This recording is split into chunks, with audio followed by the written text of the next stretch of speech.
اهلا بكم، اتمنى تكونوا بخير. النهارده معانا ملخص الحلقه الاولى من انمي كايو رقم 8. المهم بتبدا قصتنا بظهور كايو عملاق، يعني وحش عملاق في المدينه، فبيتم اطلاق الانذار واخلاء المواطنين. والكايو طوله 60 متر والقوه 3.5، وبيكون في الطريق وحده مكافحه الكايو. بيبدا اطلاق النار من الطيارات، وبعدها بنشوف طياره فيها قائده الفرقه الثالثه وهي بتقفز امام الكايو. ويبدا قتال ما بين جنود الفرقه الثالثه والكايو، وبيقاتل الجنود بسرعة كبيرة أثناء إطلاق النار. وبنشوف قائدة الفرقة الثالثة وهي بتضرب قذيفة قوية بتدمر الكايو بضربة واحدة. بعدها بيظهر بطل القصة اللي هو هيبنو كافكا، وهو بياكل سندوتش أثناء ما بيشوف بقايا أحشاء الكايو، وبيقول شكلي هشتغل ساعات إضافية الفترة الجاية. بعدها بنشوف المدينة بتهتف لأعضاء الفرقة الثالثة، وكافكا بيعدي من جنبهم وبيقول بعد انتهاء كل المعارك الأخرى بتبدأ معركتنا، ومفيش حد بيشجعنا ولا حد ممتن لينا، وهذه هي معركتنا المجهولة ضد الكايو. وبيبدأ مهام التقطيع والتنظيف، وباين عليه انه خبير في الموضوع. بعدها بيتم طلب منه عمل جديد في الأمعاء، لأن الأمعاء فيها ريحة وحشة، وبتفضل الريحة عالقة في الأنف حتى بعد الشغل، فحياتك بتكون صعبة خصوصا في الأكل. وبعد الشغل وهو مشغل التلفزيون بيلاحظ انه بيتم عرض أحداث القضاء على الكايو، وبتظهر القائدة مينا إيشيرو اللي سنها 27 سنة وقضت على مئات من الكايجو. وبيفتكر وعدهم هم وصغيرين لما بيقولوا لنقضي على الكايجو سويا. وبتكمل مذيعة كلامه وبتقول وإنه بسبب تصرفها الهادئ وأناقتها أصبحت أكثر القادة شعبية بين كل قادة الفرق، ومرشحة تكون قائدة فيلق وليس فرقة فقط، وإنها تملك مستقبلا مشرق. بعدها كافكا بيغلق التلفاز وبيقول أنا إيه اللي خلاني أكون منظف كايجو؟ وبيصرخ وبيقول لا تفكر في هذا الأمر، التنظيف عمل مهم وأنا أساعد المجتمع. أنا عايش في شقة فاخرة وآكل أكل كل ما أشتهيه، يعني أنا باكل كل حاجة بيحبها ما شاء الله، في الكذب ما عندوش يا مرحميني. واليوم اللي وراه وهو رايح الشغل بيقابل موظف جديد اسمه رينو، وهو يملك نفس حلم كافكا في الانضمام لقوات الدفاع. وزميلهم بيقول إن كافكا يملك نفس الحلم ولكنه استسلم. فرينو بيسأله ليه استسلمت؟ فبيقول له أنا عملت كل اللي أقدر عليه، ولما تكبر وتبقى في سني هتفهم. قال له مش هفهم لاني لن استسلم مثلك. فبعد ما بيمشي بيتعصب كافكا ويقول هذا ليس عدلا، انا ابدو مثل الفاشل، هل الاستسلام بهذا السوء؟ بعدها بيبداوا الشغل وبيتم توزيع مهام التنظيف حسب جسم الكايو، وبيكون حظ رينو انه في منطقه الامعاء. فبيفرح كافكا وبيقول احسن احسن، بس بصوت محمد هنيدي كده. وكمان بيطلع كافكا في نفس المنطقه فبيبكي وبيقول يومان على التوالي ده حرام والله مفيش غيري. فالريس بيرد عليه وبيقول له عشان انت ماهر في عملك. فبيصرخ وبيقول ماشي وبيجري العمل. فبيقول الريس بيشتكي ولكنه لا يرفض ابدا، كان هيقوم بعمل ممتاز لو انضم لقوة الدفاع، بس حظه وحش دايما بيسقط. ورينو بيكون سامع الكلام، وفي استراحة الغداء بتكون معدة رينو وكافكا مقلوبة من ريحة الأمعاء. فكافكا بيعطي رينو أكل معلب عشان مش هيقدر يكمل شغل بدون أكل. وبعدها بيقول له سد أنفك عشان تعرف تاكل، بلاش خجل وحط سدادة الأنف. في مشهد مضحك طبعا. بعدها بيرجعوا للعمل وبيكون في تعاون جميل بين الاتنين. وبعد انتهاء العمل بيكون كافكا موجود وبيقول على الأقل انتهيت من الجزء النتن في العمل. بعدها رينو بيشكره وبيقول له بفضلك أنهيت يومي الأول.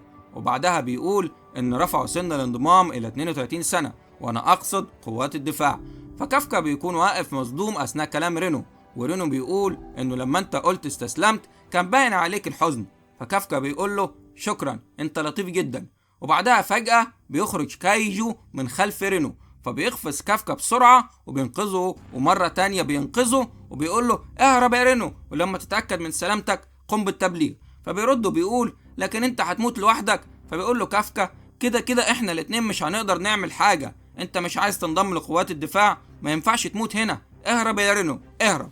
بعدها كافكا بيصرف في وجه الكايجو وبيقول له انا هنا، وبيبدا يجري والكايجو بيجري وراه، وبيلمح مدخل لمبنى فبيجري ناحيته بسرعه وبيدخل المبنى، وفي اخر المبنى بيكسر الجزاز وبيقفز من المبنى. وبيفتكر ذكرياته مع مينا هم وصغيرين وهو بيقول سوف اقضي على كل الكايجو. فمينا بتقول له انا حزينه. وفي لحظه هدوء بيتكلموا هما الاتنين في نفس الوقت سوف انضم لقوات الدفاع. فبيقول لها هذا غباء، انت لسه طفله. فبتقول له وانت كمان في الابتدائيه يا كافكا. فبيبتسم وبيقول لها هنشوف مين هيكون ضابط قوات الدفاع الاكثر روعه لنقتل كل الكايجو سويا. بعدها بيرجع للواقع بعد ما خرج من الزجاج، والكايو لسه بيجري وراه وبعدها بيمسك عصا معدن وبيقول له أنا مش خايف منك، ولكن الكايجو بيهجم عليه وهو طاير في الهواء، بيفتكر وعده لمينا، وأثناء سقوطه في الأرض والوحش بيقرب منه عشان ياكله، وفي آخر لحظة رينو بينقذه. فكافكا بيقول له يا غبي ليه رجعت؟ بيقول له أنا لو سبتك تموت هنا لن أستحق أبدا الانضمام لقوات الدفاع أبدا. فبيهجم الكايجو على رينو وبيسقطه، وكافكا بيقول أنا عاجز لا أستطيع حماية أي شيء، وأثناء ما بيصرخ بأعلى صوته بيهجم نمر أبيض على الكايجو، وكمان بيكون في طلقات من كل مكان وبيتم تدميره طبعا من قوات الدفاع ضد الكايجو اللي هم الفرقة الثالثة.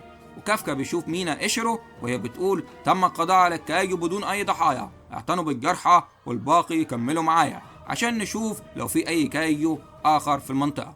والجنود بيقولوا لكافكا أنت كويس ما تتحركش خليك ثابت، وبعدها بياخدوه للمستشفى. وهو في المستشفى بيقول مينا مذهلة قتلت الكايجو في أقل من ثانية، تفوقت عليه بفارق كبير. وفجأة بيسمع صوت رينو فبيتخض وبيقول له لما ظهر الكايجو واخبرتني أن أهرب لولا أنك أنقذتني كان زماني ميت النهاردة، كنت رائع حقا. فبيفتكر كلامه زمان مع مينا هو بيقول هنشوف مين فينا اللي هيكون ضابط الدفاع الأكثر روعة. فرينو بيقول له لازم تنضم لقوات الدفاع، هو قرارك ومش مشكلتي. فكافكا بيضرب دماغه وبيقول مش عايز أهرب تاني من حلمي، وبيشكر رينو وبيقول له انت طيب خالص، مفيش مشكلة من الاستسلام، ولكن مش حاجة حلوة اني اكذب على نفسي، انا هنضم لقوات الدفاع. واثناء ما بيتكلم بيشوف كايجو صغير بيقول له وجدتك، واثناء ما بيحاول ويصرخ ويقول كايجو بيدخل الكايجو لفم كافكا وبيبدأ يفرفط على السرير.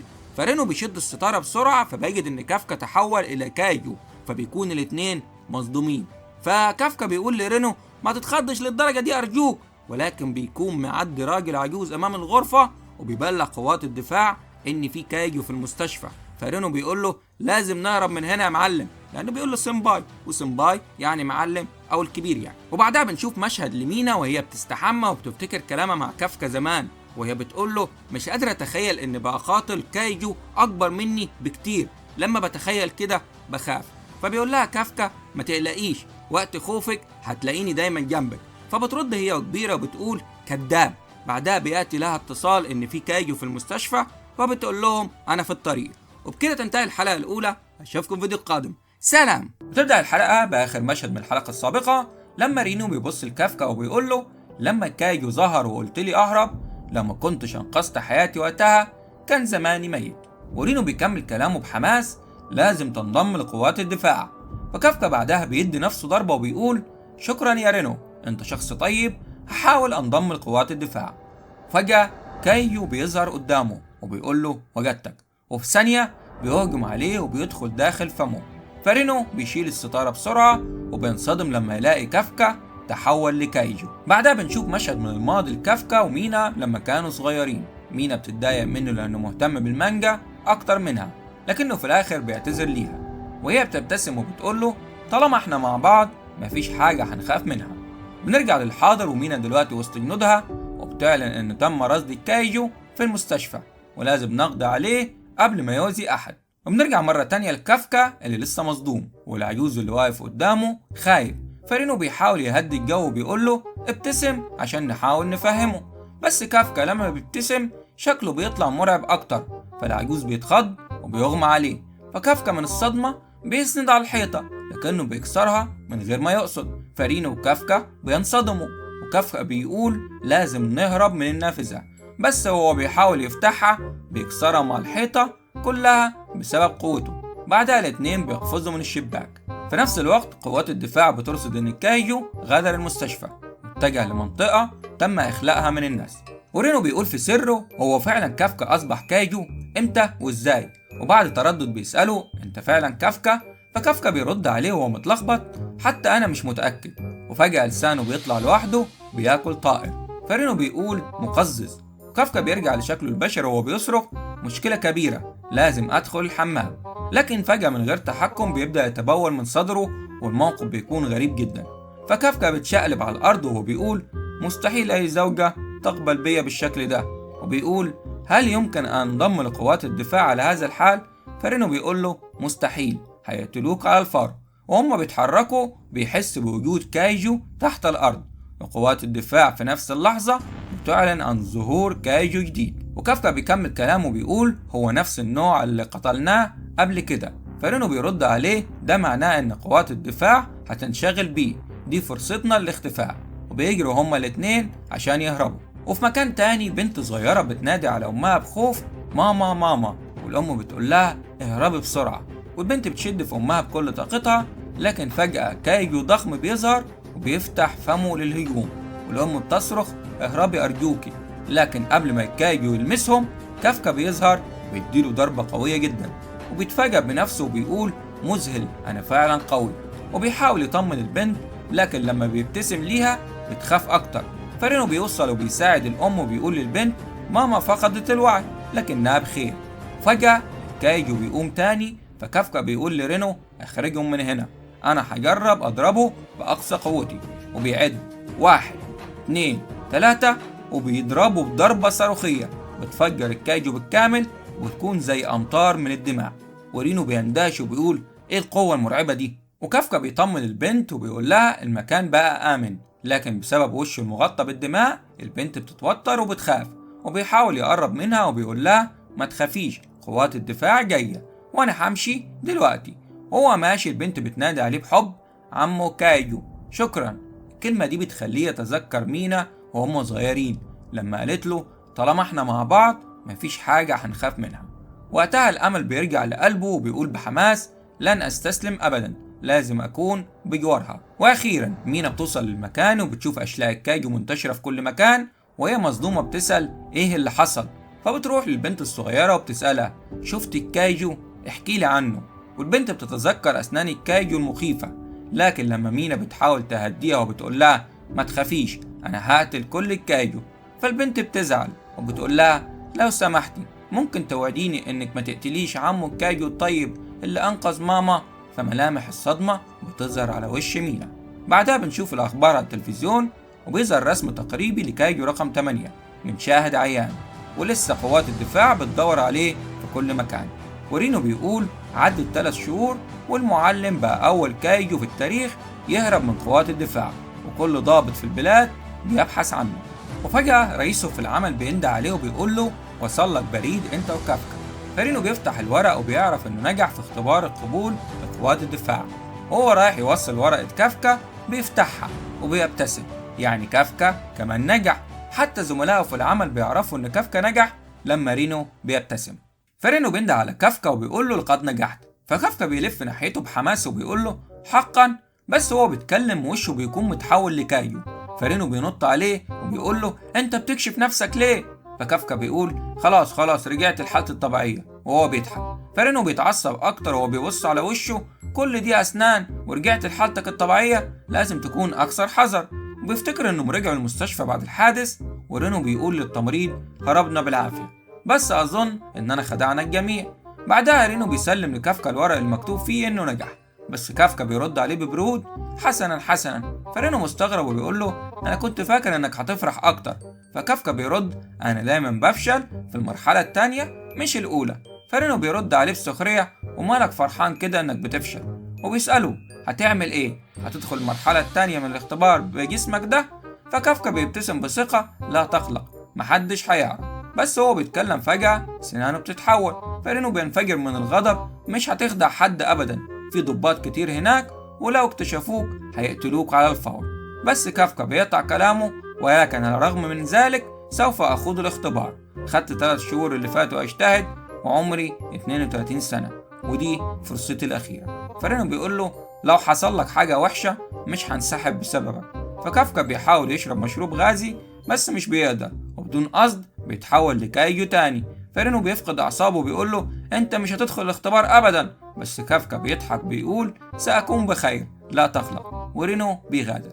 وكافكا بيقول الحمد لله إني نجحت، لو كنت فشلت ما كنتش هعتبر نفسي معلمه بعد الآن.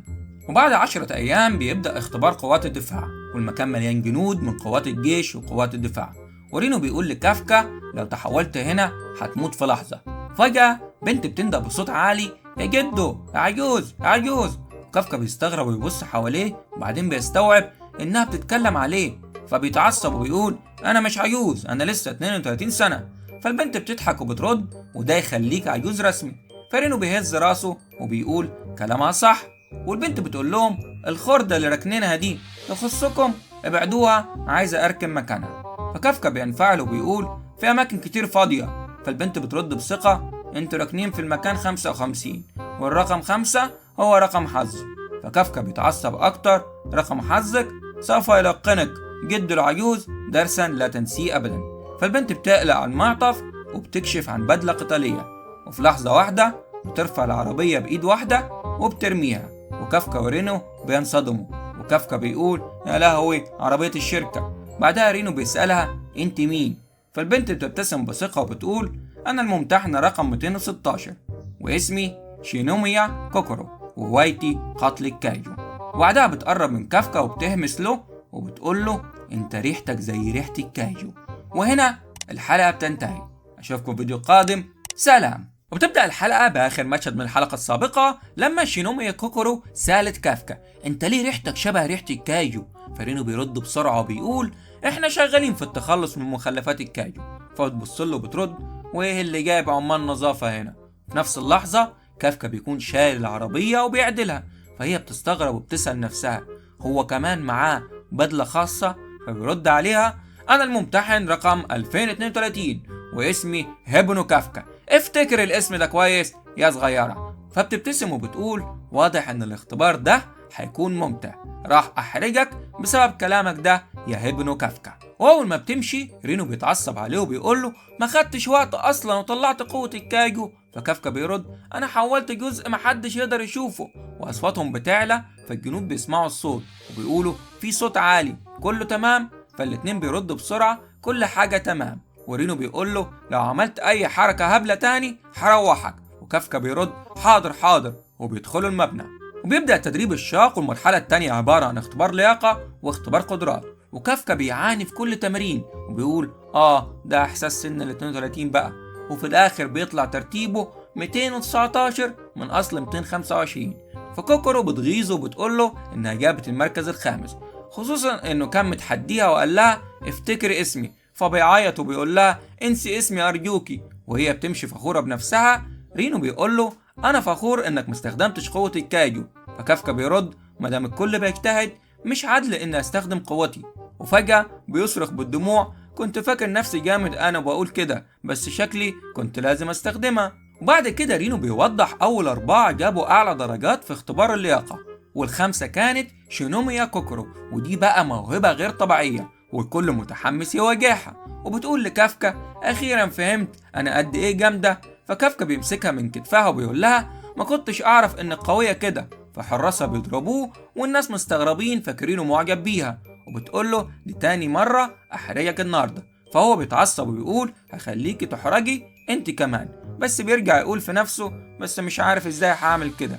فرينو بيشرح له ان السنتين اللي فاتوا الجزء التاني من الاختبار كان التخلص من النفايات عشان العمل الجماعي والمعلومات، وعشان كده انا دخلت فريق النفايات. والاتنين بيتحمسوا وبيقولوا يلا نراهن على الجزء التاني. بعدها الرقيب هوشنا بيعرفهم بنفسه وبيعلن ان الجزء التاني من الاختبار هو قتل الكايجو. بيفتح البوابة فرينو وكافكا بينصدموا وكايجو بيهجم. فكافكا بيخاف والناس كلهم متحمسين وكوكورو بتضحك عليه وهو بيتعصب على رينو مش كنت بتقول الجزء التاني نفايات؟ بعدها الكل بيلبس بدلة الياف الكايجو اللي بتندمج مع الجسم وتقويه، وهي السلاح الاساسي ضد الكايجو. وبيبداوا يوضحوا القوة القتالية اللي بتخرج من البدلات حسب كل شخص. فرينو جاب 8% وفي ناس جابت 15 و18 و14، لكن كوكورو فجرتهم كلهم وجابت 46%. فالكل بينصدم، حتى الرقيب قال دي قوة قائد اسطول. فرينو بيحبط بس الرقيب بيهون عليه وقال له ما تحبطش نفسك، ده كافكا جاب 0%. كله بيضحك وكافكا بيحزق ووشه بيحمر. فالرقيب بيقول العجوز ده مضحك جدا، المهم ما يعملش حمام على نفسه. بس كوكورو قالت في سرها كفاية تمثيل، ورينا نفس القوة اللي استخدمتها لما نقلت العربية. وبيبدأ الاختبار والهدف قتل 36 كايجو، وفي درونز بتراقبهم ولو شافوا ان حياتك في خطر بيشغلوا الترس في البدلة وساعتها تعتبر فشلت. المهم يلا انطلق. وكله بيتحرك وكوكورو بتتألق. قتلت 2 كايجو في وقت قياسي. فكافكا اتحمس وقال يلا يا رينو، لكن مش قادر يحرك حتى السلاح. والرقيب قال ملاحظة مهمة إن الكابتن مينا إشيرو موجودة وبتشاهد الاختبار. حاولوا تسيبوا انطباع كويس. فكافكا افتكر ماضيهم مع بعض لما كان بيقول لها هنشوف مين هيكون الضابط الأكثر روعة. بعدها كافكا بيسأل رينو هم ليه بيراقبونا بالدرون؟ هو مش المفروض نقتل الكايجو بس؟ أكيد عايزين يشوفوا قدراتنا التانية كمان، مش بس القتال. يلا نساعد المهاجمين بكل اللي نقدر عليه. وهم بيتحركوا شافوا جنود بيضربوا في كايجو قوي صلب، فافتكر نقطة ضعفه من شغله زمان، فرمى قنبلة صوت وقال بصره ضعيف لكن سمعه قوي جدا، فخلاه أصم وبقى هدف أسهل. وقال لهم اضربوه ببطنه، دي أضعف نقطة. وفعلا قتلوا كايجو وشكروه وقالوا شكرا يا معجب كوكورو، ورينو قال له عاش. لكن فجأة كايجو بيهجم عليه وبيتخبط في الحيطة، وكافكا بيخاف يفشل فبيحاول يقاوم. وفي آخر لحظة كوكورو بتنقذه وبتقول له دي تالت مرة أحرجك النهاردة، وبتكمل طريقها رايحة للزعيم وكل مصدوم من قوتها. وكافكا وهو على الأرض مصاب الرقيب بيقول له عندك كسور وإصابات كتيرة، أنصحك تنسحب. بس كافكا بيرفض وبيقول أنا اللي أقرر إذا كنت هستسلم ولا لأ، وبيحاول يقاوم. وفجأة القوة بتوصل لواحد جزء من المية وبيقول المرة دي مش هستسلم أبدا مهما حصل. ومينا سمعاه وهو بيتكلم. وبتخلص الحلقة. وبالمناسبة الحلقة الجاية نار، عشان كافكا هيقاتل كايجو بنفسه. المهم أشوفكم في فيديو قادم، سلام. وبتبدأ الحلقة بآخر مشهد من الحلقة السابقة، وكافكا بيقول المرة دي مش هستسلم أبدا، وبيقول لرينو تابع ما تقلقش عليا. فرينو بيرد عليه سوف أدعمك لنبذل جهدنا. وبيشيل كافكا على كتفه، والرقيب بيضحك عليهم وبيقول أنا عايز أخليهم ينجحوا، هيبقوا مصدر تسلية. ورينو بيجري بسرعة عشان يلحق كوكورو وهي بتقاتل، لكن كوكورو كانت عاملة زي القطر محدش عارف يوقفها، ماكينة قتل بتخلص على الكايجو بسهولة وكأنها بتلعب مش بتقاتل، وقوتها كانت مرعبة. وبتقضي على كل الكايجو وبتمشي ناحية الزعيم، ومش بتكمل وقت في قتاله وبتقضي عليه في مشهد عظيم. وبيعلنوا ان تم تدمير الزعيم والمرحلة التانية من الاختبار خلصت، وبيسحبوا الدرونز. وكافكا ورينو واقفين مصدومين. وكافكا بيقول البنت دي سرعتها خرافية، ومينا بتعلق شكلها أقوى حتى من الإشعاعات. والرقيب بيقول كله نجح بفضلها، دي هتبقى إضافة قوية لقوات الدفاع وبصيص أمل للبلاد. وكوكورو بتبص للسما وبتقول كنت مثالية مش كده يا بابا؟ بس وهي ماشية كايجو بيهجم عليها من ورا. وكافكا ورينو وهم بيرتاحوا بيتفاجئوا إنه كايجو رجعوا للحياة، وكوكورو لسه عايشة بفضل البدلة اللي ركزت الحماية في مكان واحد. وبتقول لازم أقاتل، بس إيه ده؟ والكايجو بيتفاجئ إنها لسه حية، وهي كمان بتستغرب إن كايجو بيتكلم. وفجأة بيضربها طلقات كتيرة، وفي المقر بيسمعوا صوت صراخها وبيعرفوا إصابتها، وبيكتشفوا إن الزعيم رجع تاني وبقوة أكبر. فمينا والرقيب لازم يتدخلوا بسرعة وبيطلقوا انذار الإخلاء. وكوكورو مصابة وبينزل منها دم، بس بتحاول تعالج نفسها بالبدلة، ورغم إنها كانت ممكن تهرب إلا إنها قررت تكمل القتال عشان تبقى مثالية زي ما والدها عايز. بس الزعيم بيرميها في الحيطة وهي بتقول مش هخسر، وبتفتكر كلام والدها وهو بيقول كوني مثالية من أجل البلاد ومن أجل والدتك الراحلة. وبتكمل القتال وهي فاكرة كلامه، بس إيدها بتتكسر رغم إنها كانت عندها أكثر من فرصة إنها تهرب، بس كلام والدها السبب في إنها ممكن تموت. والزعيم بيخرج الأعضاء الهجومية وبيشحن الطاقة للهجوم، ولسه مينا والرقيب ما وصلوش. وكوكورو وهي في خطر بتقول أنا مت، والكايجو بيجهز لضربته الأخيرة وهي مستسلمة وبتقول أسفة يا بابا ما قدرتش أكون مثالية. لكن في آخر لحظة كافكا بيظهر وبيقول لها عملت شغل جامد يا كوكورو. والزعيم بيهجم، ولكن كافكا بيصد الضربة بقوة وبيتحول لكايجو بالكامل، وبيقول لها سيب الباقي عليا. والجنود بيبدأوا ينسحبوا، بس رينو بيدور على كافكا اللي اختفى فجأة، وحاسس انه هيتحول لكايجو لانه عمره ما بيتردد في المواقف دي. وكوكورو بتكون مصدومة وبتسأله انت كايجو؟ فكافكا بيجري عليها بسرعة وبيقول لها أرجوكي ما تقوليش لحد إني كايجو. وفجأة الزعيم بيهجم عليهم، ولكن كافكا بإيده بيرميها بعيد وبيقول لها هنكمل كلامنا بعدين، دلوقتي لازم أخلص على الشيء ده. خذي نفس عميق واربط الحزام عشان اللي جاي جامد. والرقيب والنقيب مينا في الطريق للزعيم، وبيعرفوا ان قوة الكايجو الاخر اللي هو كافكا قوته 9.8، فالرقيب بيقول مستحيل، واللي هيكون احد اقوى الكايجو في التاريخ. وكافكا بيصرخ وبيجهز لضربة قوية جدا، والطاقة بتخرج من جسمه بالكامل، والزعيم بيقرب وكافكا بيقول آسف ما عنديش وقت، هقضي عليك بضربة واحدة. وهوب الاتنين بيضربوا بعض، بس كافكا أقوى وبيفرتك الزعيم بالكامل. وكوكرو مصدومة من إن الوحش تحول لأشلاء، وكافكا بيقول ورينا هترجع تاني للحياة إزاي. وفجأة الأشلاء بتتحرك، فكافكا بيعيط وبيقول كنت بهزر أرجوك ما تقومش تاني، بس بعدها الأشلاء بتموت، فبيقول خوفتني يا أخي. وكوكرو بتقول هو مين الشخص ده؟ وفجأة كافكا بيجري عليها عشان يحميها من الأشلاء المتساقطة، وبيقول لها شكلك هتبقي كويسة، مبسوط إنك بخير، بس عايز أقولك حاجة، ما تعرضيش نفسك للخطر تاني. فرينو بيضربه بيقول له وانت كمان، ده انا غفلت عنك ثانية لقيتك هربت وتحولت لكايجو. وهما بيتكلموا كوكورو بيغمى عليها. بعدها بيوصل النقيب مينا والرقيب بيقول رأيت هذا المشهد من قبل في مكان ما، وبيوصل لهم خبر ان كافكا ورينو وكوكورو بقوا في امان، وان كل الممتحنين كويسين. وبيقولوا احنا عارفين ان كوكورو قوية، بس مش ممكن تكون عملت كل ده لوحدها، في حاجات كتير مش مفهومة.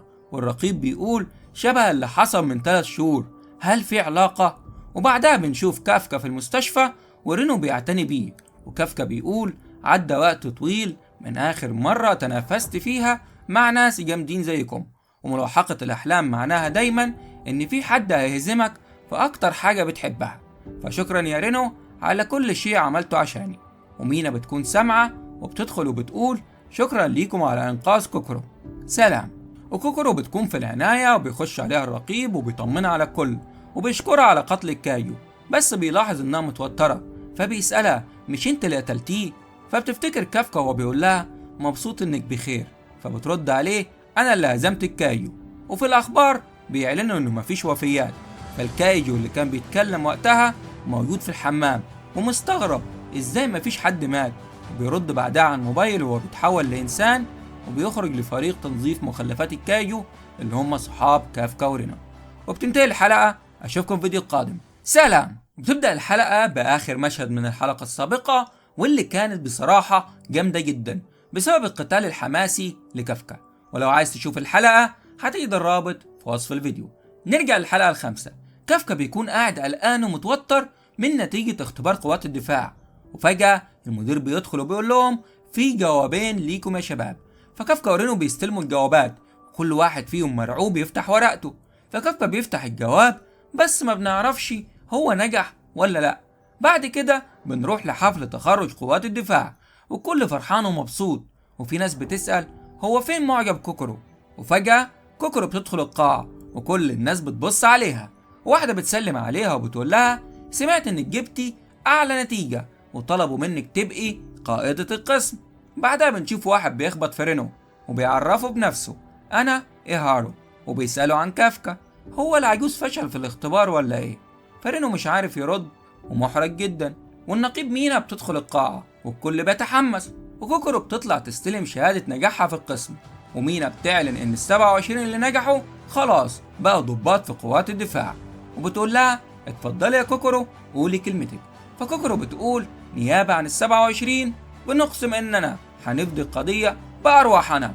ومينا بتشكرها وبتقول لها بفضلك مفيش إصابات حصلت. بس كوكورو بتحس بالحزن لأن اللي فعلا أنقذهم هو كافكا ومحدش شكره، وبتسأل نفسها هو ليه مش هنا؟ ده مش أنقذ حياتي بس، ده كمان كان قلقان عليا كأني طفلة، إزاي يختفي كده؟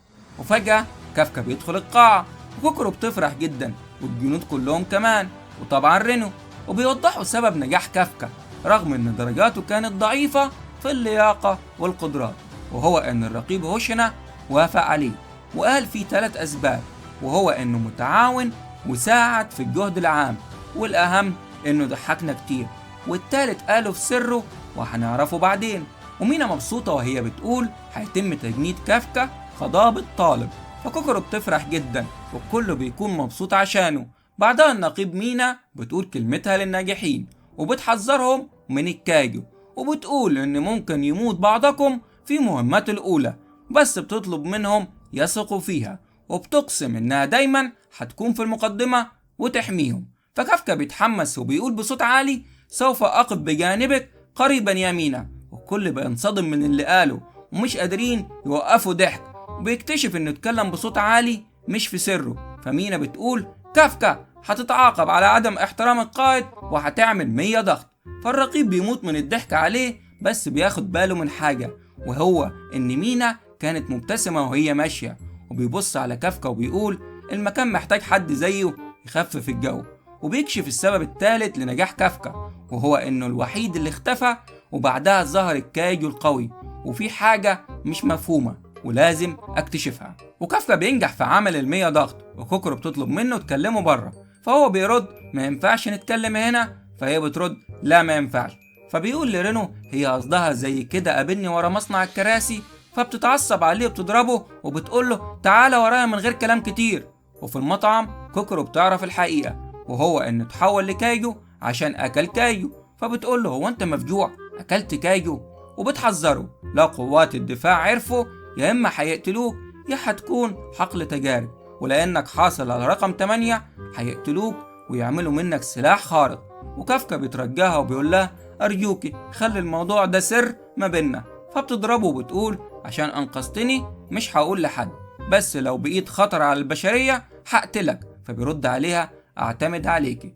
وهي بتحس انه فعلا طيب. وبعدها بنشوف الكل بيتدرب، ورينو اتحسن، قوته كانت 8% وبقت 18%، والجميع كمان اتحسن، وفي ناس وصلوا ل 20 و25%. وكوكورو كانت 46% وصلت ل 55%. وكافكا مبسوط ان قوته بقت 1%، بس الرقيب بيحذره: لو فضلت كده هتطرد خلال 3 شهور. وبعدها بيروحوا ياخدوا شاور في الحمام، والجو كله هزار وضحك، وكل واحد بيقول سبب انضمامه لقوات الدفاع، وكلهم انضموا عشان النقيب مينا.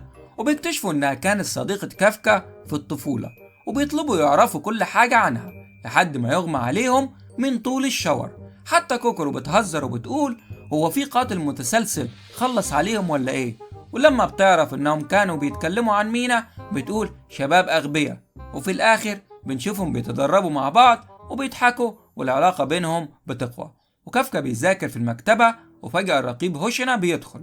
فكافكا بيقول له: مش عايز انطرد. فالرقيب بيرد: مش عشان النقيب مينا. فكافكا بيقول له: ازاي عرفت؟ فبيرد عليه: مش انت قلت الكل في الحمام؟ وبعدين انا عارف كل حاجة بتحصل هنا. فكافكا بيكمل كلامه بيقول: انا وعدتها وقاتل جنبها.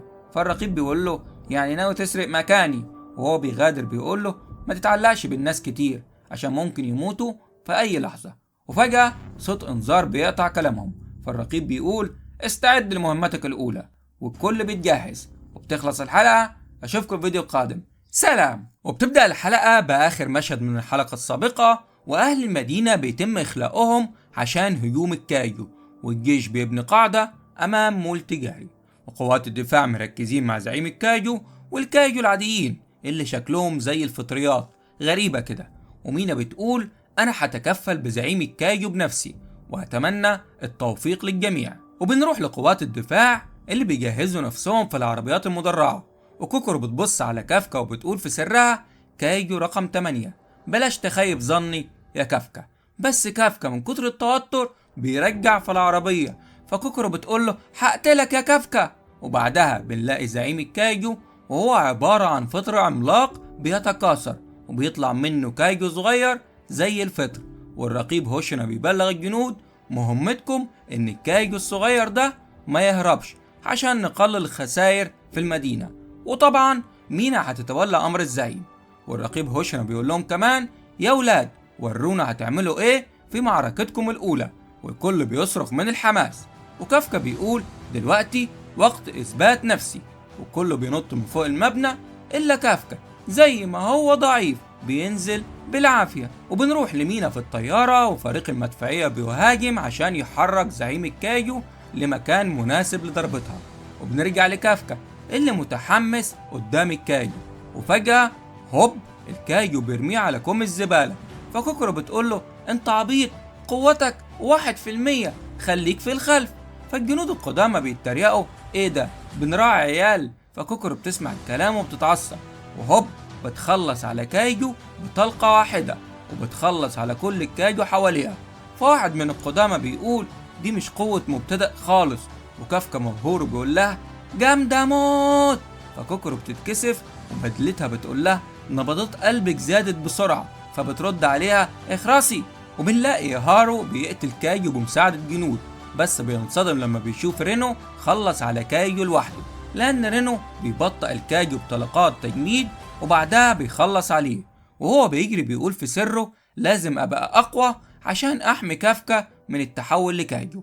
وباقي المجندين الجدد شغلهم عالي قوي، لدرجة إن القدامى مستغربين إيه الحكاية، الدفعة دي قوية كده ليه؟ حتى قائدة الفصيل سخنت ولعبها سال وهي شايفاهم بيحاربوا. وكافكا حاسس إنه ملهوش لازمة، فقرر يستخدم خبرته في الكايجو، وراح لجثث الكايجو المهزومة وشرحها، وبلغ الرقيب هوشنا بحاجتين. أول حاجة وهي أن نواة الكايجو مكانها مختلف، وكمان كل الكايجو فيهم أعضاء تناسلية وبيض، ولازم ندمرها بعد ما نقتلهم. فهوشنا شكره وبلغ الكل بالمعلومة، وكافكا حس إن له قيمة وبقى مبسوط جدا. وبنروح لمينا اللي ماسكة سلاح قوي وبتستعد تضرب زعيم الكايجو، وبتقول لكافكا في سرها صديق طفولتها دي قوتي الحالية، وقوتها المستخرجة بتكون 96%. وهوب بتضرب قذيفة قوية جدا في لحظة حماسية. وهوشنا بيقول لكافكا دي قوة الشخص اللي عايز تكون جنبه. ومينا بتضرب 4 قذايف على زعيم الكايجو. وهوشنا بيكمل كلام وبيقول لكافكا لو عايز تكون جنب مينا لازم توصل لقوتها. فكافكا بيحرجه وبيقول له يعني انت في قوتها؟ فهوشنا بيقول مستحيل، بس انا بقاتل الكايجو الاصغر حجما احسن منها. وفجأة كايجو بيظهر وراه وبيخلص عليه في ثانية، وبيقول ان النقيب وهو اقوى 2 في الفرقة وبيتعمل ليهم اسلحة خاصة. وبعد ما هزموا زعيم الكايجو الصغير بيخرج من جسمه، ومفروض لما يخلصوا عليهم المعركة هتخلص، ولكن الجنود الجدد منهكين، خاصة ان دي اول معركة ليهم بالقوة دي. وقائدة الفصيل بتقول لهم ارتاحوا سيبوا القدامى يقتلوا، ولكن بيرفضوا وبيتقدموا للقتال. والرقيب هوشنا بيقول ان الدفعة دي قوية جدا، معظم الجنود بيخلصوا خدمتهم بقوة 20 ل 30%، لكن دول اقوى ومنهم ممكن يبقوا قادة في المستقبل زي كوكورو وكمان رينو. وبعدها بنشوف إيهارو ورا رينو وبيقول هو أنا ليه مش عارف ألحق رينو مع إني قضيت 5 سنين في الكلية. وهم ماشيين بيلاقوا عامل نظافة قريب من الكايجو، والعامل بيقول مش كويس، الأعضاء التناسلية للكايجو اتدمرت. ازاي اكتشفوا الأعضاء التناسلية؟ في حد منكم فاهم في الكايجو للدرجة دي؟ وبيقول لهم انتوا تعرفوا حاجة؟ وبتخلص الحلقة، لكن الحلقة الجاية هيكون فيها قتال بين كايجو رقم 8 ضد كايجو رقم 9، والقتال حماسي جدا.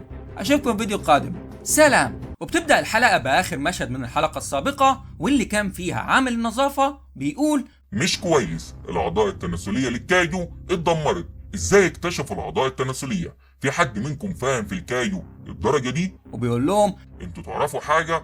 وبعدها الكايجو بيستعد يهجم عليهم، فرينو بيحس بالهجوم بس هارو ما بيلحقش يتفاداه. ورينو بيقول ان ده نفس الكايجو اللي هجم على كوكورو، والكايجو بيقول على الأقل هاخد جثة ضابط دفاع كعينة. ورينو بيحاول يبلغ عن الكايجو، بس الكايجو قطع المنطقة كلها عن العالم الخارجي.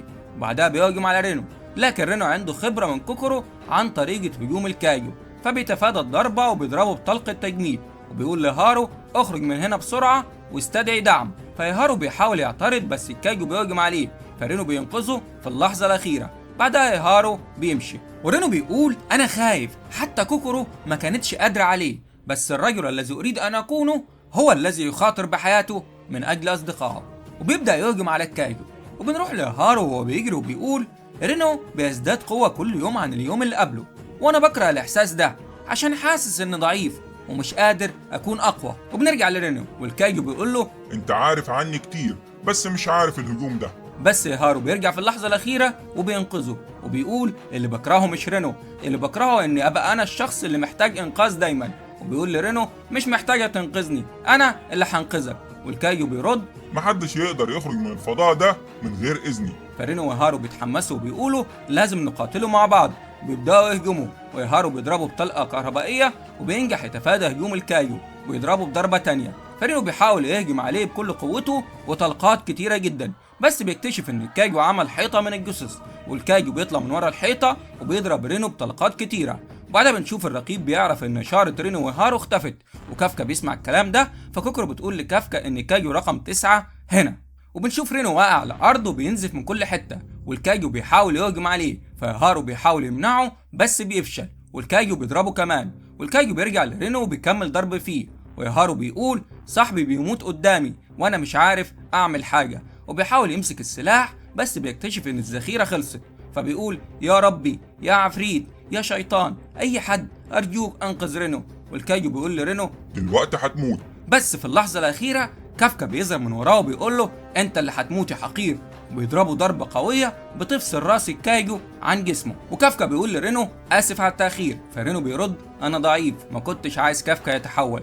وكافكا بيشيل رينو وبيحطه في مكان آمن، وبيقول له ما تقلقش أنا هتصرف، استريح وخلي البدلة تعالجك. ورينو بيقول له هو رايح ناحية الكايو رقم 9 خلي بالك ده مختلف. فكافكا بيرد سيبنا اتصرف. فرينو بيقول في سره انا عارف ان كافكا قوي بس عندي احساس سيء. والكايو رقم 9 بيقول لكافكا انت كايجو رقم 8 صح؟ ليه بتعترض طريقي وانت كايجو زيي؟ انا عايز جثتك عشان استخدمها. وبيهجم عليه، وبعدها بيقول يبدو اني هحتاج هجوم اقوى عشان اقتلك. فرينو بيصرخ اهرب يا كافكا، وهارو بينصدم وبيقول يبدو انه ما كانش جاد اصلا لما كان بيقاتلني. وكافكا بيقول فهمت، هذه الاشياء اللي كنت بتضربهم بيها مره ورا التانيه، وبيتعصب عليه. والكايجو بيهجم بس كافكا بيصد الهجوم بصوته بس، وبيتحرك بسرعه ناحيته وبيوسعه ضرب.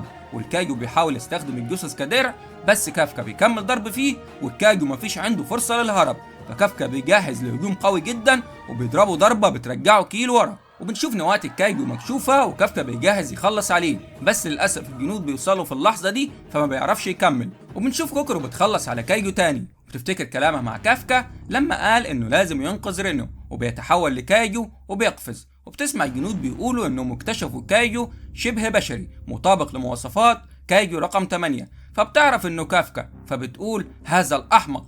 وبنرجع لكافكا والكايجو، والكايجو بيقول الفضاء المحاكي اتدمر بس بفضل الجنديين دول قدرت اهرب. وبيقول لكافكا انا فهمت اسلوب قتالك والمره الجايه هقتلك.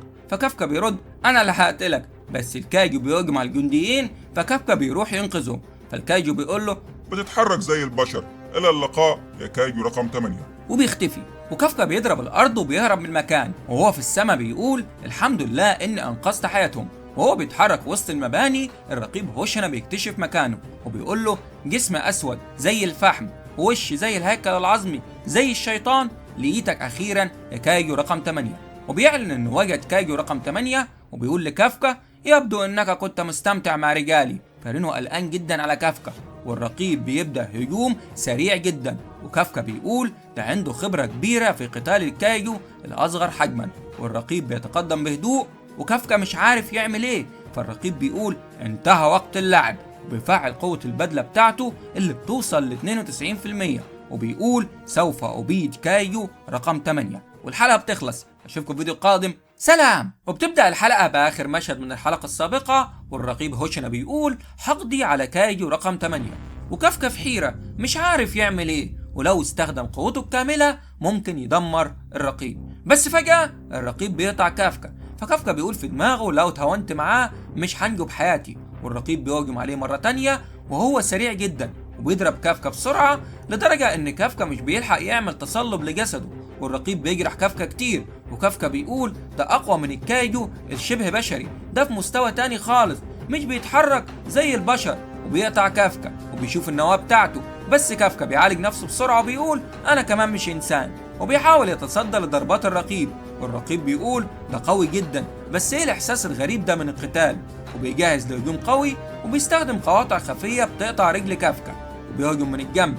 بس كافكا بيتوقع مكان الهجوم وبيحشر الخنجر، فالرقيب بيفكر انه هيموت، بس كافكا بيهجم على الخنجر التاني، فالرقيب بيتراجع وكافكا بينجح في الهرب، والرقيب بيبلغ ان كايجو رقم 8 هرب. وبعدين بنشوف كوكورو بتفكر في كافكا لما انقذها، وبتقول مش عارفه اثق فيه ولا لا، وفجأة بتشوفه قدامها فبتفرح جدا، وهو بيقول لها اسف لو قلقتك، فبتقول له بلماضة ما كنتش قلقانه اصلا. وبعدين بتقول له في حاجات كتيره عايزه اقولها لك، بس لانه تعبان بتخليه يسند عليها، وبيقول لها اسف اللي اذاكي هرب مني، فبتقول له مش مشكله هقتله بنفسي. وهو رايح يطمن على رينو ويهارو بتمسكه وبتقول له يعني هتعمل لهم ايه؟ هيبقوا كويسين، قوات الدفاع عندهم تقنيات متطوره، انت اللي المفروض تخاف على نفسك، ممكن يكتشفوا انك كايجو رقم 8. وبعدها بنشوف الرقيب هوشنا سرحان وهو بيفكر في القتال، ومينا بتقول له مالك محبط كده، وبتضحك وبتقول له هصورك وانت زعلان، وبتساله هو كايجو رقم 8 قوي؟ فبيقول لها ده من اقوى الكايجو في التاريخ، بس الحمد لله ما كانش فيه خسائر الشهور اللي فاتت، وباين انه مش بيهاجم عشوائي. وبيقول في سره في احساس غريب، ليه هجم على سلاحي وما هجمش عليا، وحركاته مش منطقية، كأنه أقرب للبشر من الكايجو. ومينا بتقول له روح ارتاح شوية، مهما كان نوع الكايجو واجبنا نقضي عليه، فبيقول لها عندك حق. وبنسمع بلاغ من جندي بيقول إن كايجو رقم 9 هو نفسه اللي كان في الاختبار، وكان في هيئة بشرية، فكله بيستغرب جدا إنه واخد شكل إنسان. وبنشوف كايجو رقم 9 ماشي في الطريق وبيهجم على واحد وبياخد عربيته، وبيسمع في الأخبار إن اسمه بقى كايجو رقم 9، وبيقول ازاي اقتل كايجو رقم 8، وانه لازم يستخبى شويه عشان يتعود على الجسم الجديد. وفي المستشفى كافكا وكوكورو بيطمنوا على رينو، ورينو بيقول لكافكا فرحان انك بخير، بس كافكا بيضربه بيقول له انا اللي المفروض اقول كده، ورينو بيشكره عشان انقذه هو ويهارو، بس الكل بينصدم لما يهارو بيقول ليه بتشكر العجوز اللي انقذنا كايجو رقم 8، فكوكورو بتقول ان كافكا ساعدهم في القتال، فيهارو بيشكره وبيقول كايجو رقم 8 كان قوي جدا، طير راس رقم 9 بضربة واحدة، وبالنسبة للكايجو كان رائع حقا. فكافكا بينشكح جدا، فيهارو بيقول له ايه يا عجوز ليه منشكح؟ فكوكورو بتضربه وبتقول له هو كده وشه غبي على طول، فيهارو بيضحك وبيقول عندك حق. وبعدها بيعملوا حفلة عشان رينو ويهارو خرجوا من المستشفى، والاكل تحفة والكل بيهزر وبيضحك، والرقيب هوشنا بيقول اعلان، وهو ان كافكا أصبح ضابط في الفرقة الثالثة لقوات الدفاع عشان أنقذ حياة ناس كتير في المهمة، وكل فرحان وهوشنا بيقول أهلا بك في الفرقة الثالثة لقوات الدفاع، وكل بيصرخ من الفرحة وبيرفعوا كافكا احتفالا بيه. ومينا بتقول لكافكا من النهاردة أنت ضابط في الفرقة الثالثة، وبيقول لها حامل كل اللي أقدر عليه، وبتقول له هو ماشي لسه بعيد جدا على إنك تقاتل بجانبي، فبيقول في سره لسه فاكرة الوعد بتاعنا وإحنا صغيرين، وبيتحمس وبيقول لها انتظريني يا مينا، فبتقول له اعمل 50 تمرين ضغط عقابا ليك لانك ما ناديتنيش بالرتبه بتاعتي. وبعدين بتقول له انها سابت كل حاجه للرقيب هوشنا عشان هتروح المقر الرئيسي بسبب كايجو رقم 8 وكايجو رقم 9، وان هوشنا هو اللي رشحه عشان يبقى ضابط كامل الاهليه، فارتقي لتوقعاته. وكافكا هو خارج من المكتبه تعبان شاف نور اوضه التدريب منوره، فليه الرقيب هوشنا بيتدرب تدريب تصور بصري وبيتخيل قتاله مع كايجو رقم 8، فكافكا بينصدم وبيقع، فهوشنا بيقول له بتعمل ايه هنا؟ فبيقول له كنت في المكتبة، وبيسأله وانت بتعمل ايه؟ فبيقول له بتمرن على قتال كايجو رقم 8 عشان المرة الجاية هقسمه نصين. فكافكا بيموت من الرعب، والرقيب بيكمل كلامه بيقول لو كنت استخدمت قوتي الكاملة كان زمانه ميت، وبيقول في سره انت رائع بتحمينا كلنا، وبيقول للرقيب هساعد بكل قوتي. فهوشنا بيخنقه وبيقول له ما توقعش حد قوته 1% ممكن يكون مفيد، بس ممكن اراهن عليك بنسبة 1%. وبعدها بنشوف كايجو احمر راكب على كايجو شبه تنين في السماء، وبيقول جاري بدء عملية الهجوم. وبتخلص الحلقة، اشوفكم في فيديو قادم، سلام. وبتبدأ الحلقة مع الرقيب هوشنا وهو في المكتبة وبيراجع تقرير عن كايجو رقم 8، وبيفتكر قتاله معاه وهو بيقول في سره الكايجو ده غريب عامل زي البشر بشكل مش طبيعي، وبيفتكر كمان كايجو رقم 9 اللي بيتنكر في شكل انسان، وبيسأل نفسه ايه اللي بيحصل مع الكايجو. ونروح لكافكا اللي واقف فوق السطح وبيفتكر كلامه مع الرقيب لما قال له سوف ابذل اقصى ما في وسعي، وبيقول كمان في سره مش هخيب ظنه، وبعدين بيقول كفايه كده هروح انام، وهو رايح ينام بيشوف هجوم ناري رهيب نازل من السماء وكأنها بتمطر نيازك، والكل في القاعدة بيصحى على الهجوم ده وبيكتشف انه في هجوم كبير على القاعدة، والكايجو اللي بيهجموا قوتهم فوق ال6، يعني اقوياء بشكل خرافي. والرقيب هوشنا بيكلم الجنود وبيقول لهم النقيب مينا مش موجودة، فانا هتولى القيادة، وبيأمرهم يتحركوا للمعركة. وفي سره بيفكر معقول الهجوم ده متخطط عشان القاعدة. وبنرجع لكافكا اللي لسه فوق السطح ولسه مصدوم من الهجوم، وبيشوف كايجو مجنح وبيقول في حاجة مش مظبوطة في الهجوم ده.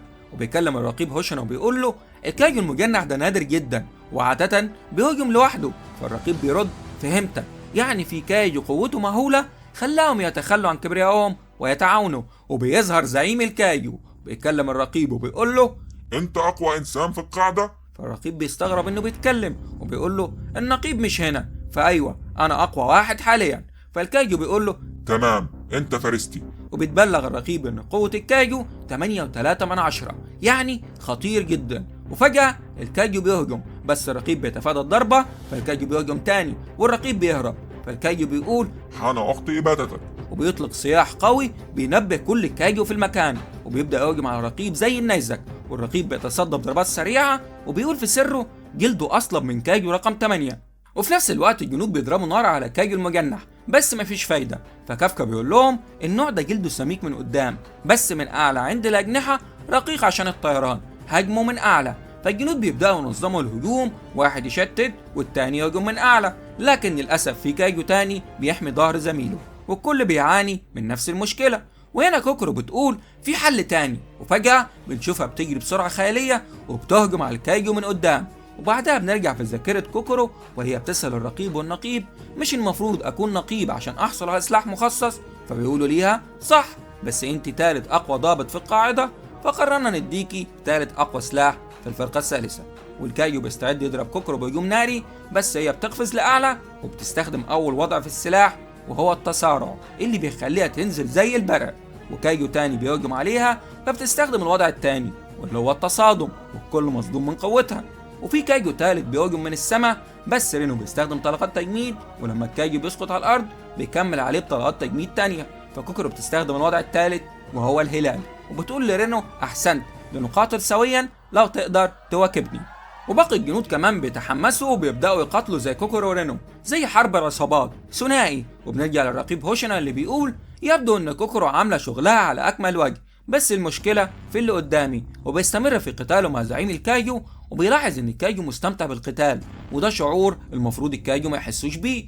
فالكايجو بيقول له حتى معظم الكايجو مش بيقدروا يقتلوني زيك، انا مش قادر استنى اكلك لاصبح اقوى. وبيضرب الرقيب ضربه قويه، بس الرقيب بيقطع يده. فالكايجو بيكمل كلامه يبدو انك قوي جدا. فالرقيب بيطلق كل قوه البدله اللي بتوصل ل 92%، وبيقول حان وقت اباده الكايجو. وفي نفس الوقت بنت بتتعرض لهجوم من الكايجو، فكافكا بيحول رجله لرجل كايجو وبيجري بسرعه عشان ينقذها. فالبنت بتستغرب من قوته، وفي وسط كلامهم الكايجو بيستعد يهجم عليهم، بس كوكورو بتنقذهم في اخر لحظه وبتقول لهم اخرجوا الجرحى من هنا. ورينو بيقول لكافكا بلاش تعرض نفسك للخطر، انت دلوقتي ضابط كامل الاهليه، خليك مؤمن بينا. وبيكملوا هجومهم على الكايجو، وكوكورو ورينو مع بعض جامدين جدا. وبنسمع ان باقي كتايب الفرقه الثالثه اللي كانوا خارج الخدمه رجعوا للقتال، وكافكا بيقول مش بس كوكورو ورينو جامدين، الفرقه كلها جامده، دي فرقتي التي افتخر بها، الفرقه الثالثه. والرقيب هوشنا بيقول للكايجو انت اخترت الناس الغلط، احنا هنكسب المعركه دي. والمعركه بتهدى لحظه، وبعدها بيبدا هجوم سريع بين الرقيب والكايجو، والرقيب بيقطع الكايجو. فالكايجو بيقول انت بتستهدف الفجوات الصغيره في هيكل الخارجي، مش ممتع، بس عشان عارف هجومك هصده. بس الرقيب بيستخدم هجوم قاطع وبيقطع الكايجو زي السكينه في الحلاوه. فالكايجو بيقول هجومك الاول كان الهاء، وهو ده القتال الحقيقي، انا مستمتع، معركه وجه لوجه ضد خصم قوته زي قوتك.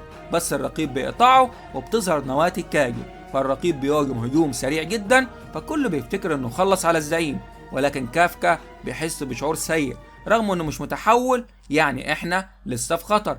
وفجأة جسم الكايجو بيبدأ يتضخم، فالرقيب بيقول غير مكان نواته عشان كده ما قدرتش ادمره.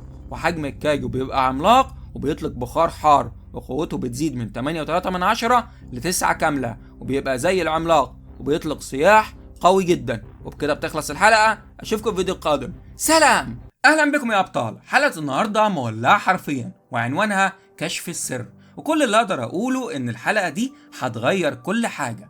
المهم بتبدأ الحلقة والكل مصدوم من زعيم الكايجو، والرقيب مش هيقدر يتعامل مع حاجة بالحجم ده لوحده، وكافكا قلقان جدا على الرقيب وبيجري ناحيته، والرقيب بيقاتل الكايجو العملاق بس مش بيعمل غير بيروح سطحية، والكايجو بيقول له سرعتك مش هتنفعك. والرقيب بيقول انه بيكره الكاجو العملاق لان سلاحه مش بيقطع للاخر، وفجأة بيتراجع لان البدلة وصلت لحدها الاقصى ولازم يوقفها والا حياته هتكون في خطر، وفاضل له دقيقة واحدة بالكتير، وبيبدأ الكاجو المجنح يفجروا نفسهم على الرقيب، والرقيب بيحاول يهجم من خلف الكاجو بس الكاجو بيخرج عيون من كل حتة وبيهجم عليه، والبدلة بتبلغه انه وصل لحد الاقصى وخرج من وضع القوة القصوى، وانه لازم يذهب للعلاج فورا، والكل قلقان عليه بس هو بيقول ما تقلقوش انا لسه عايش لان رفعت تروسي لاقصى حد عشان كده لسه عايش، وبيبدأ يتحرك بس بالعافية لانه تخطى حدود قوته، وبيقول انه لازم يكمل القتال بس هجومه ضعيف، والكاجو بيقول له فهمت، مش هتقدر تهزمني بالسلاح ده.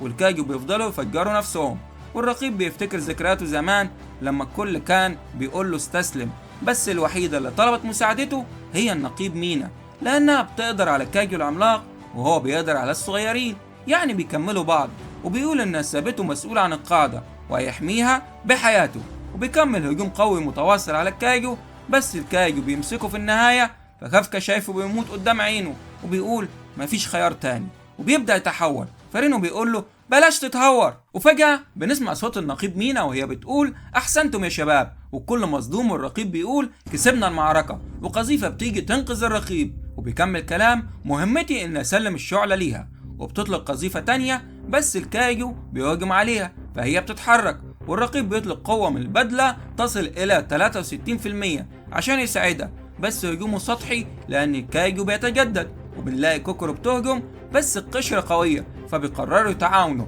الرقيب بيكسر القشرة وكوكورو بتدمر اللي تحتها بس هي كمان بتصل لحدها الأقصى، والنقيب مينا بتكمل بالقذايف، والجنود كلهم بيحموها وبيضربوا على زعيم الكايجو عشان ما يجددش نفسه، حتى الرقيب بيكمل هجومه، والفرقة كلها بتقاتل بضراوة عشان تساعد النقيب، وفي آخر لحظة قبل ما الكايجو ياكل الرقيب مينا بتقول أنا فخورة إني جعلتك نائبي، وبتوصل قوة البدلة بتاعتها ل 96%، والرقيب بيقول للكايجو اخترت الناس الخطأ لتعبث معهم، وهوب مينا بتطلق قذيفة قوية جدا بتدمر نواة الكايجو وبتفصل راسه عن جسمه، وجنود الفرقة الثالثة كلهم فرحانين لأنهم قضوا على الزعيم، وبنلاقي الرقيب وكوكورو بيعطوا تحية للنقيب مينا، وكافكا بيعيط من اللي شايفه وبيقول دي قوات الدفاع اللي كنت بحلم انضم ليهم منذ صغري، كلهم رائعين نفسي اكون جنبهم يوما ما، ورينو بيتريق على شكله البائس وبيقول له يلا نجتهد احنا كمان، والرقيب بيقول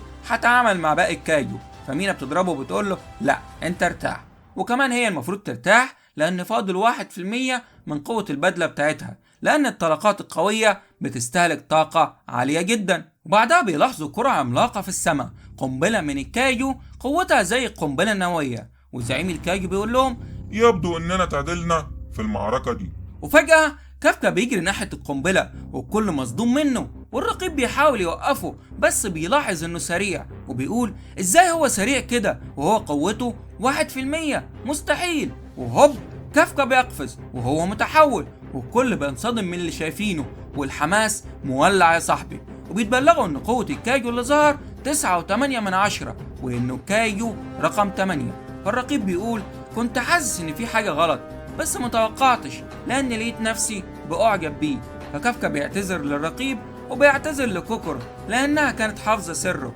وبيعتذر كمان لرينو لانه وعده ما يخاطرش بحياته، وبيقول في سره مينا بس رينو بيقطعه وبيقول انت عندك فكرة انت بتعمل ايه، بس كافكا بيصرخ وبيستخرج قوته الكاملة وبيقول الكل خاطر بحياته في المعركة دي، مش معقول اكون الوحيد اللي خايف على نفسي، انا كمان ضابط في الفرقة الثالثة، وبيدفع القنبلة بكل قوته وبيقول حان دوري، وبيسقط بعدها على الارض، ومينا بتصرخ انبطحوا كلكم وفعلوا تروسكم لاقصى حد، والقنبلة بتنفجر وقوتها كبيرة جدا لان رغم المسافة بتدمر اسوار القاعدة بسهولة، والكل منبطح، وكافكا بيحمي الجنود اللي وراه، ولما تأثير القنبلة بيخلص كافكا بيقول عملتها بس مش قادر أصلب طولي من التعب، أنا كبرت على الحركات المثيرة دي.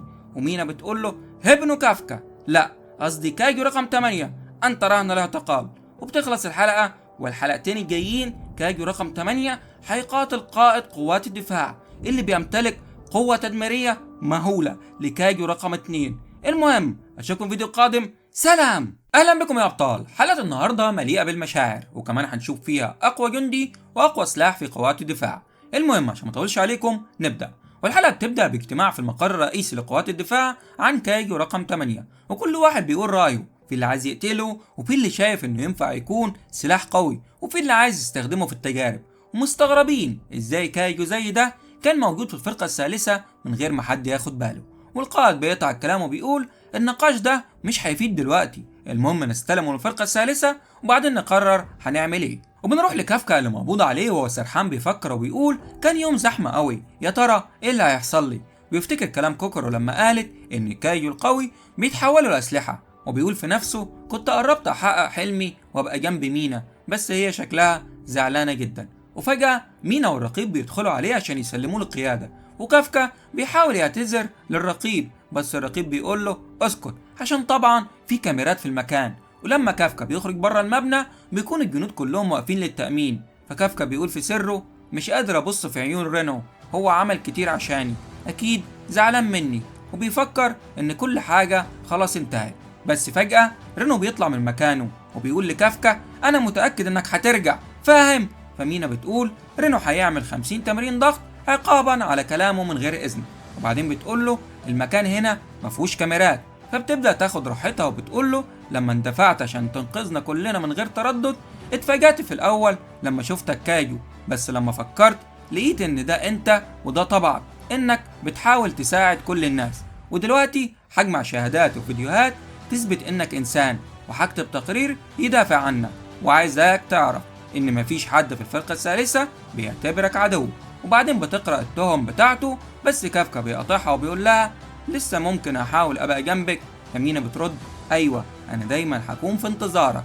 فكافكا بيفرح قوي وبيعيط من الفرحة. والعربيات بتتحرك والرقيب بيأمر الجنود يعملوا تحية، فمندوب القيادة بيستغرب وبيسأل انتوا بتعملوا ايه؟ والرقيب بيرد بنعمل تحية للنقيب مينا، بس الحقيقة انه كان بيودع كافكا بس بطريقته. وفي المقر الرئيسي كافكا بيتحبس ورا 31 حاجز امان، وبعدها بنرجع للفرقة الثالثة واصحاب كافكا كلهم قلقانين عليه، وكل واحد بيحكي عن موقف كافكا انقذه فيه، ورينو كمان قلقان جدا. ومينا بتكلف موظفة في قسم المعلومات تجمع كل حاجة عن كافكا، والموظفة متحمسة تساعده.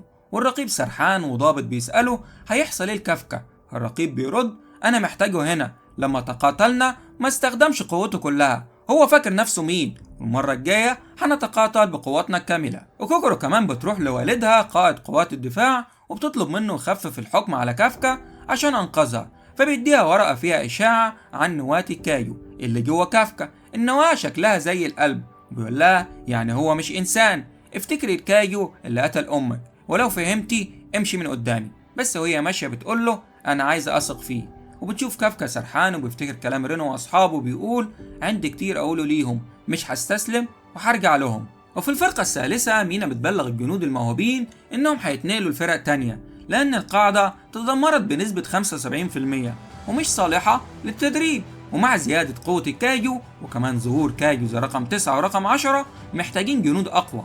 الأول بيعترضوا فاكرين إن ده بسبب كافكا، بس لما رينو بيوافق الكل بيوافق. وبنرجع مرة تانية لكافكا وبيفتكر كلام مينا لما قالت لو قدرنا نثبت إنك إنسان ممكن ننقذك، وبيقول مينا صح هخليهم يصدقوني. بس فجأة قائد قوات الدفاع بيدخل، وكوكورو هي الوحيدة في المدرجات من الفرقة الثالثة، طبعا بسبب والدها اللي هو أكبر واسطة. وكافكا بيصرخ أنا مش كايو، فالقائد بيأمر يفك قيوده، فالموظف بيقول للقائد ده خطير، ده كايو رقم 8. فبيرد عليه انت اهبل، انت عارف انت بتكلم مين؟ بعدين هو لو عايز يتحرر هيكسر القيود دي بسهولة. فبيفكوا القيود، بس فجأة القائد بيضرب عليه نار وبعدها بيهجم عليه وبياخد منه عينة دم، وبيقول اللي يقدر يصد الرصاص بإيده المجردة مش إنسان يا كايجو رقم 8. فكافكا بيرد أنا مش كايجو رقم 8، أنا ابن كافكا. فالقائد بيقول طيب وبيبدأوا يجهزوا أسلحته المستخرجة من كايجو رقم 2، وبيقول جاري التخلص من كايجو رقم 8. وكافكا بيفكر إنه مش هيتحول لكايجو بالكامل وهيثبت إنه إنسان، وهوب بيحصل هجوم سريع من القائد، وكافكا بيفقد إيده بسهولة وبيكمل هجوم. وبيقولوا عن القائد إنه أقوى جندي في تاريخ قوات الدفاع. فالقائد بيقول لكافكا شكلك بقى زي الكايجو دلوقتي، وبيظهر من جنبه وبيهجم عليه. فكافكا بيحاول يهرب وبيقول لو خدت ضربة منه هموت، لازم أفضل أتحرك لحد ما بدلته تسخن. بس القائد بيضربه بهجوم قوي بيخليه يلبس في الحيطة، وجسم كافكا بيستجيب بطريقة غريبة وبيقول كأني بأقاتل كايجو. وده طبعا لأن البدلة بتاعت القائد مستخرجة من كايجو رقم 2، واللي كانت عنده قوة تدميرية مهولة.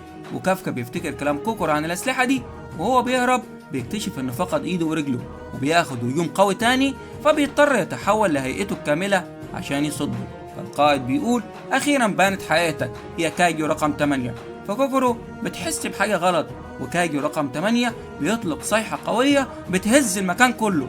وبنشوف كافكا في مكان مظلم جوه الكايجو بيقول خلاص انسى اني اثبت اني انسان، انا دلوقتي كايجو بالكامل. فالكايجو جواه بيقول له اقتل الكايجو، وبنشوفه بيتحرك بسرعة كبيرة زي الظلال. فكوكورو بتصرخ انت انسان صح يا هبنو كافكا، وهو على وشك يهجم على القائد.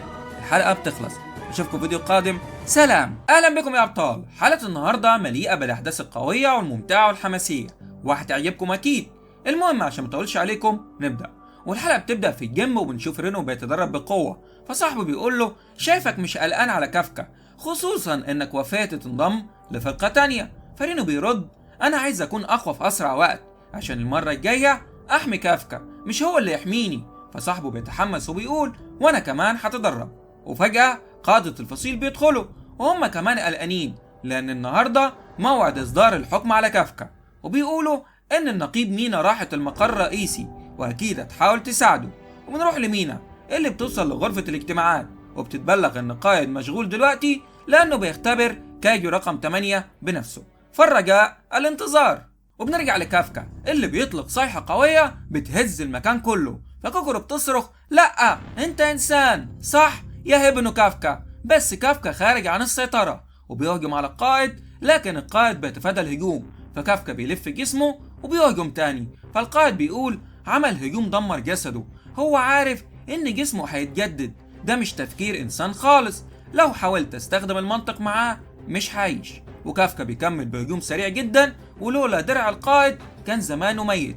والقائد بيضرب كافكا ضربة قوية بتخليه يلبس في الحيطة، بس بيكتشف ان كافكا من غير نواة، واستخدم جسمه كطعم عشان يتجسد ورا القائد ويهجم عليه. وكافكا بيوجه هجوم قوي جدا بيدمر تروس المنطقة كلها. والموظفين والمراقبين بيقولوا التروس دي مفروض تتحمل كايجو بقوة 10، يعني كافكا تخطى الحدود، وان ده قتال بين 2 كايجو مرقمين، رقم 2 القائد ورقم 8 كافكا. وبيكمل كلامه بيقول بس غريب، لو القائد إيساو عايز يقتله كان قتله وهو بشر، يعني هو بيستفزه عشان يختبر أقصى قوته ومحدش عارف ليه. فكوكورو بتقول في سرها بابا أكيد بيدي كافكا فرصة يعيش لأني كلمته. وأصحاب كافكا بيتكلموا، وواحد منهم بيقول أنا انضميت لقوات الدفاع عشان أنقذ الناس، بس هيبنو كافكا هو اللي أنقذني، هو كايجو، بس مقياس الحكم على الشخص مش أصله أو كلامه، لازم نحكم عليه من أفعاله. فصاحبه بيرد معاك حق، الحقيقة الوحيدة المهمة هي أفعاله. وبنرجع لكافكا والقائد وهم مولعين في بعض، والقائد بيهجم على ظهر كافكا، بس كافكا بيرد بسرعة بهجوم أقوى. وبيقولوا إن قوة كايجو رقم 8 بدأت تتجاوز تقديرات القائد إيساو، والقائد بيبدأ بهجوم قوي على كافكا، ولكن كايجو رقم 8 أقوى بكتير، وبعدها بيوجه هجوم زي البرق، لكن كافكا بيرد بهجوم أقوى وبيمسك القائد وبيثبته في الحيطة. وكافكا بيقول في نفسه كده هقتله، وبيلاحظ إن كوكورو شايفة القتال، فبيقول مش هقتل أبو كوكورو قدامها، لكنه فقد السيطرة. والكايجو المسيطر بيكمل ضرب القائد في الأرض، وكوكورو بتفتكر وعدها إنها هتقتله لو خرج عن السيطرة، بس بتقرر إنها تثق فيه وبتصرخ ما تستسلمش للكايجو يا كافكا أيها الأحمق. وكافكا بيسمع صوتها وبيحاول يقاوم، وبيشوف الكايجو جواه بيحاول ياكله، وبيشوف شريط ذكرياته قدامه، ولكن في النهاية الكايجو بياكله. فخلاص كايجو رقم 8 بيجهز للهجوم الأخير على القائد، والقائد بيقول كان عندي أمل، بس شكل أمره ميؤوس منه. وبنشوف كافكا غرقان، بس مينا بتظهر له في خياله وبتقول له انا هفضل دايما مستنياك. لكن فجأة بدل ما يهجم على القائد، كافكا بيهجم على نفسه وبيقول بصوت مرهق انا مش كايجو رقم 8، انا هيبنو كافكا. بعدها بيسقط على الارض وبيرجع لهيئته البشريه. فنارومي قائد الفرقه الاولى كان هيقتله، بس القائد بيقول له تراجع. فنارومي بيقول كنت فاكرك بتحاول تنتحر. القائد بيرد ما تبقاش غبي، بس اعترف انه كان اقوى مما توقعت، وبيأمر المسعفين ياخدوا كافكا فورا. فنارومي بيسأله هتعمل ايه بيه؟ فالقائد بيكتفي بالصمت. وبنروح لغرفة الاجتماعات والقائد بيقول لمينا عايزين نسمع رأيك بما انك قائد المباشر، واحنا عارفين انك تعرفيه من زمان. فمينا بترد رغم كده لم اعطيه اي معاملة خاصة. فبيقولوا ليها احنا عارفين انك خليتيه يرسب، ونجاحه كان بسبب الرقيب هوشنا، وبالمناسبة احنا اصدرنا قرارنا خلاص، وشهادتك مش هتغير حاجة، بس هنسمعك. فمينا بتبدأ كلامها مش هقدر اقول ان كافكا انسان او كايجو، بس هقول لكم عنه كضابط في قوات الدفاع. كافكا ساعدنا نكتشف نقاط ضعف الكايجو في كذا مهمة، واشتغل بجد وانقذ حياة رفاقه اكتر من مرة، وانقذ الفرقة الثالثة كلها من الابادة. فبيقولوا ليها يعني مش انسان. فبترد صح، بس لما انضم كانت قوته 0%. نجح كضابط متدرب رغم انه سقط في الامتحان 12 مرة، وهو اكبر جندي عندنا في السن. بس مع كل ده ما استسلمش، حتى لما قوته كانت 0، وحتى لما جسمه تحول لكايجو ما بطلش يحاول ينقذ الناس. وانا من كل الناس اعرف انه بيكره الاستسلام، وبيهتم بالناس اكتر من اي حد، وانسانيته اكبر من الكل، واللي بيحدد ثقتنا في ضابط هو قلبه. فبيقولوا ليها محدش طلب رايك الشخصي، بس القائد بيقول شكرا ليك يا ايها النقيب مينا، تقدري تنصرفي. وبيصدر قراره هو ان كايجو رقم 8 هيقاتل معانا ومش هنحوله لسلاح. ورغم اعتراض الكل بيقول كمان اننا نقدر نتحكم فيه، وما نقدرش ننكر انه ساعد الفرقة الثالثة 3 شهور، ولو حولناه لسلاح مش مضمون انه هيكون بنفس القوة. ومع زيادة قوة الكايجو واحتمال يظهر اسراب اقوى من توقعاتنا، وقتها البلد دي هتتدمر. انا عايز استغل قوته المذهلة عشان تبقى امل للبلاد. ورغم كل ده الكل لسه معترض. وبعدها بنروح لكافكا وهو في الغيبوبة، وبيفكر انه يفضل الموت على انه يتحول لكايجو. وبعدها بيفوق وبيقول انا حي، بس بينصدم ان القائد موجود، والقائد بيقول له مش هأذيك. فكافكا بيرد الحمد لله انك بخير، لو كنت اذيتك ما كنتش حاضر ابص في وش كوكورو. فالقائد بينصدم من كلامه، وبيكمل كلامه بيقول ما دام انا لسه عايش يعني انت قبلت اني انسان. فالقائد بيرد لو قلبك كان ضعيف كنت مت. وهقول لك قرار المجلس، وقرارهم هو انك كايجو، وهنقرر بعدين لو كنت تهديد، ودلوقتي الكل معارض انك تعيش. فيا هيبنو كافكا اثبت لهم انك عايز تعيش. فكافكا بيستغرب انه نده باسمه، وبيقول انا بعتبر نفسي ضابط وهخليك تفخر بيا. ومينا بتتبلغ بالقرار وهي مبتسمة ومطمنة اخيرا، وكوكورو كمان بتعرف وبتفرح، بس بتقول لازم اكون اقوى عشان لو خرج عن السيطرة مرة تانية اقدر اوقفه. وباقي الفرقة كلهم بيعرفوا الخبر وبيكونوا متحمسين وفرحانين جدا.